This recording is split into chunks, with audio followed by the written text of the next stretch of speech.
China, as we all know by now, is a mad nation led by a bunch of madmen. The leader of these madmen, Xi Jinping, seems to have quite a thing for dams, which is why he, like an addict, keeps building them. China doesn't only build dams for itself, in fact, it builds them for others as well. The only difference is that for other countries, particularly those in the Mekong River basin, China builds these dams to give the people downstream a slow, painful, and thirsty death.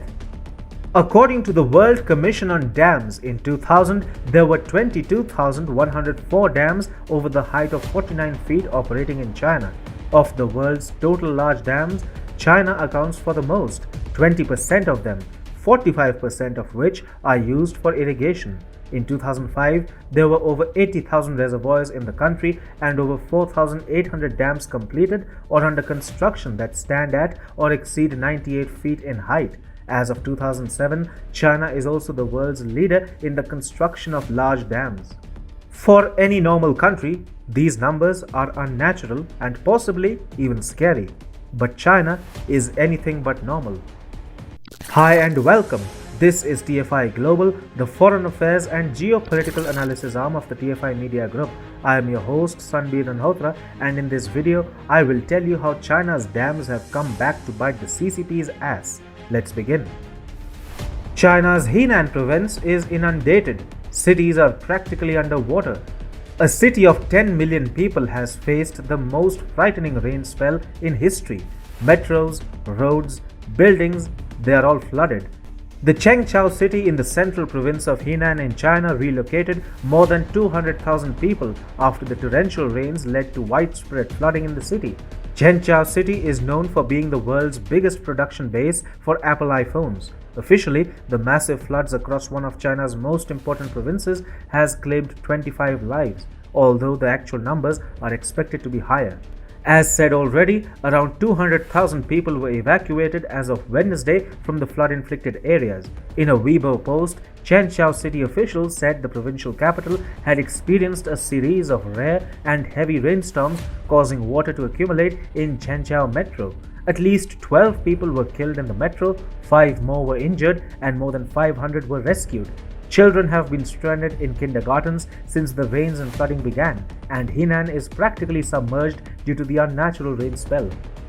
Meanwhile, military authorities warned the deluge had created a 20-meter or 66-foot breach in the Yihitan Dam in Luoyang, a city of approximately 7 million people, with the risk that it may collapse at any time. So, this dam was blasted by the Chinese army soon after.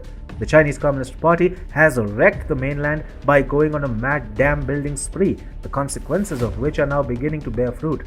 These dams not only cause ecological damage but also pose a grave threat to cities with millions of residents. CCP General Secretary Xi Jinping himself came on national television and admitted that the dams had caused severe and unprecedented damage to the lives and livelihoods of ordinary Chinese citizens. He was quoted as saying, "Some reservoirs had their dams burst, causing serious injury, loss of life, and property damage. The flood control situation is extremely severe." Over the past few years, the threat posed by floods has been exacerbated by the widespread construction of dams and levees that have cut connections between the rivers and adjacent lakes and disrupted floodplains that had helped absorb the summer surge. Coming immediately out to engage in a shameless show of damage control as millions suffered due to the CCP's crazy drive for building dams, the Chinese Foreign Ministry pamphlet Global Times published a report quoting its classic experts to discount theories of dams causing the widespread and devastating floods. But China's dam building spree has bit it very hard this time. The Henan flooding has worried Chinese authorities as the province is the second largest food supplier in China.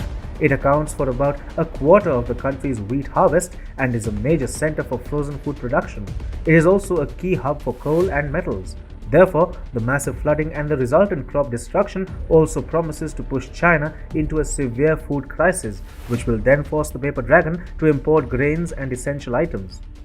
China faced a food shortage crisis last year as well due to the COVID-19 pandemic. Now, apart from the pandemic, China's second largest food supplying province is submerged, which will definitely exacerbate the crisis manifold. Meanwhile, Henan's Chengchao, also called the iPhone city, has been destroyed.